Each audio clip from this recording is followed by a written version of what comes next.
सबसे बड़ी खबर के साथ बहराइच हिंसा में राम गोपाल मिश्रा की मर्डर मामले का मुख्य आरोपी सरफराज, जिसका एनकाउंटर किया गया है।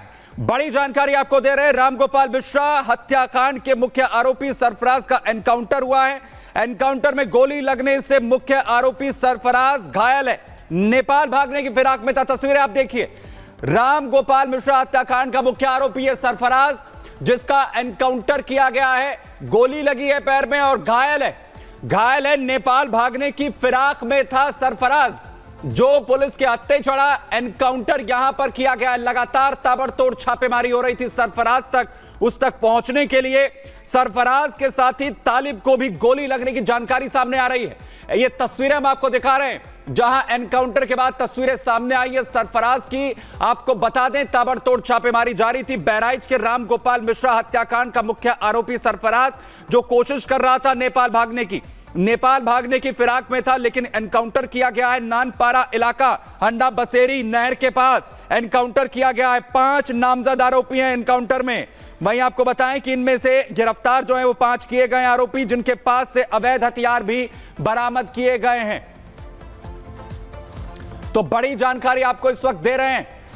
बहराइच में जिस तरीके से राम गोपाल मिश्रा की हत्या कर दी गई थी, उसके बाद से लगातार जो आरोपी हैं उन्हें पकड़ने की कोशिश हो रही थी और अब एनकाउंटर किया गया है। और लगातार ग्राउंड जीरो से हमारे सहयोगी वैभव हमारे साथ मौजूद हैं। वैभव, इस वक्त का क्या अपडेट?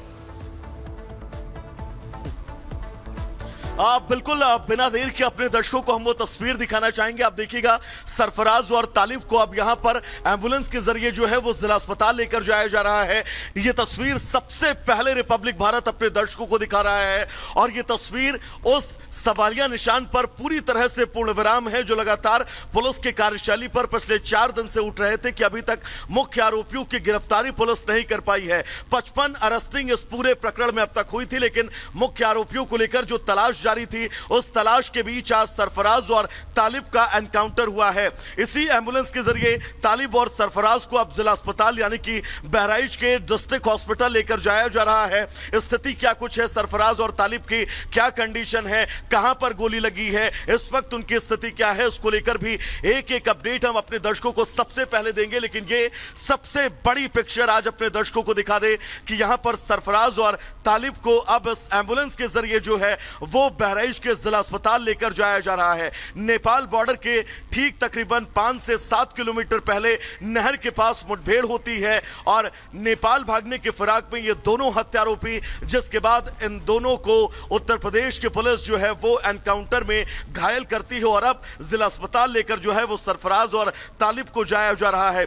कंडीशन क्या कुछ है, स्थितियां क्या कुछ हैं, कहां पर गोली लगी है, उस मुठभेड़ स्थल पर हुआ क्या कुछ था, इसको लेकर भी विस्तार से एक तस्वीर, एक अपडेट हम आपको देंगे। लेकिन फिलहाल आज की सबसे बड़ी तस्वीर यही, सरफराज और तालिब को एम्बुलेंस के जरिए जो है वो अब जिला अस्पताल बहराइच लेकर जाया जा रहा है।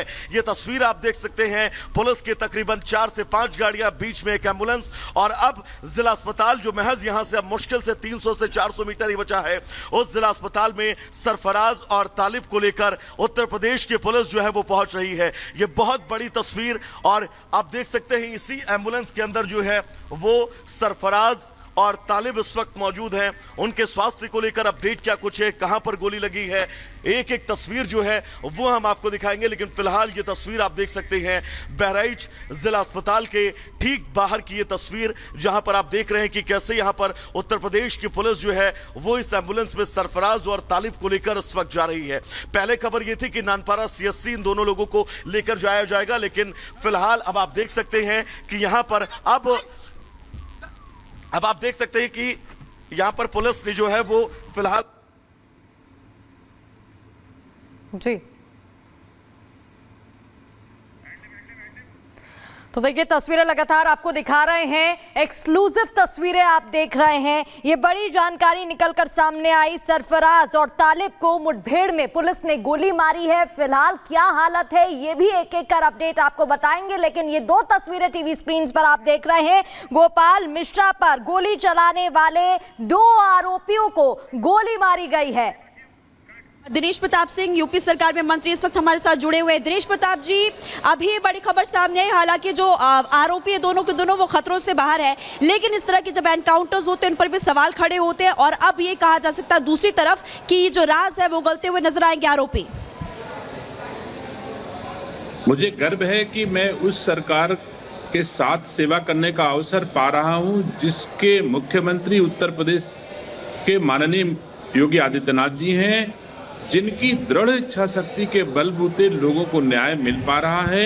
और जो ये जघन्य घटना, हृदय विदारक घटना बहराइच में हुई थी, पूरा राज्य ये उम्मीद करता था कि राम गोपाल मिश्रा जी समझ सके कि यहाँ पर स्थितियां क्या कुछ है। और सबसे बड़ी बात यह है, सबसे अहम यह है कि अब यहाँ पर आगे की तस्वीर जो है वो हम आपको दिखाएंगे।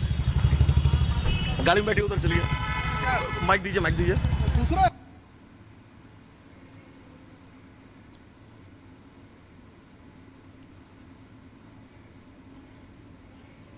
तो तस्वीरें हम आपको लगातार यहां पर दिखा रहे हैं। वैभव इस वक्त ग्राउंड पर मौजूद है और वो तस्वीरें जो इस वक्त सामने आई है, यहां पर सरफराज और तालिब की एनकाउंटर जिस तरीके से पुलिस की तरफ से किया गया है, फिलहाल जो सीएचसी है, जो अस्पताल है, वहां पर लेकर जाया गया है सरफराज और तालिब, जो दोनों के दोनों मुख्य आरोपी हैं। बहराइच हिंसा को लेकर पुलिस की तरफ से बड़ी कार्रवाई यहां पर की गई है और दोनों को गोली यहां लगी है। आपको बता दें कि फिलहाल अस्पताल लेकर पुलिस की टीम पहुंची है। एनकाउंटर जिस तरीके से किया गया, लगातार अलग अलग जगहों पर छापेमारी चल रही थी दोनों को पकड़ने के लिए। 5 जो नामजद आरोपी हैं उन्हें भी गिरफ्तार करने की जानकारी यहां पर मिल रही है और साथ ही जो अवैध हथियार हैं वो भी बरामद इनके पास से किए गए। नेपाल भागने की कोशिश यहां पर की जा रही थी। राघवेंद्र हमारे सहयोगी ग्राउंड पर इस वक्त मौजूद है। राघवेंद्र, बड़ी कामयाबी पुलिस के लिए, फिलहाल अपडेट क्या है? दोनों को गोली यहां पर जिस तरीके से लगी, अस्पताल लेकर जाया जा रहा है, 5 नामजद भी बताए जा रहे हैं जिन्हें गिरफ्तार किया गया। अपडेट बताइए प्लीज। बिल्कुल, देखिए, उत्तर प्रदेश पुलिस और एसटीएफ ने मिल करके, साथ में एटीएस ने भी इसमें बहुत महत्वपूर्ण भूमिका निभाई है। तीनों के कम्युनिकेशन से यह जो आज जो ऑपरेशन हुआ है वो एसटीएफ के लिए सफल कहा जा रहा है, जबकि 2 जो मुख्य आरोपी हैं वो मुठभेड़ में अभी बुरी तरह से घायल हैं। उनका अस्पताल में इलाज भी चल रहा है। कहा यह जा रहा है कि इनकी मतलब ये खतरे से, शायद खतरा इनके ऊपर से टल रहा है, जो मौत का खतरा मंडरा रहा था। ये कहा जा रहा था कहीं मौत तो नहीं होगी सरफराज की, कहीं न कहीं वो मौत के खतरे से बाहर दिख रहे हैं, लेकिन बुरी तरह से घायल है, जिनका इलाज हो रहा है। साथ ही लखनऊ में हाई लेवल की मीटिंग चल रही है। जो उत्तर प्रदेश पुलिस प्रशासन के जो अधिकारी हैं वो हाई लेवल की मीटिंग भी कर रहे हैं। लगातार जो उच्च अधिकारी बहराइच के हैं उनके संपर्क में हैं। मुख्यमंत्री ने जिस तरह से अपराधियों पर सख्ती करने की बात कही थी, कार्रवाई की बात कही थी, उसको देखते हुए उत्तर प्रदेश की एसटीएफ, एटीएस और यूपी पुलिस तीनों ने लगातार वहां पर मेहनत किया था। चारों तरफ वहां पर कई टीमें काम कर रही थी, डिजिटल से लेकर, मोबाइल से लेकर, इंफॉर्मेशन से लेकर, उनके जो सहयोगी थे, रिश्तेदार थे, सबके यहां पूछताछ हुई है। एक एक घर में एटीएस गई है, एसटीएफ गई है, काफी डाटा कलेक्ट किया गया है, उनकी रिश्तेदारियों का पता किया गया। कहा गया था कि नेपाल में उनकी डायरेक्ट रिश्तेदारी है, बहराइच से नेपाल का उनका धंधा भी है। इस तरह से, क्योंकि सोने चांदी का व्यापार भी करते हैं, सरफराज का परिवार करता है। तो ऐसे में पुलिस चारों तरफ अपने सूत्र लगा दी थी और जिसकी बात कहें तो चौथे 5वें दिन आज सफलता मिली है।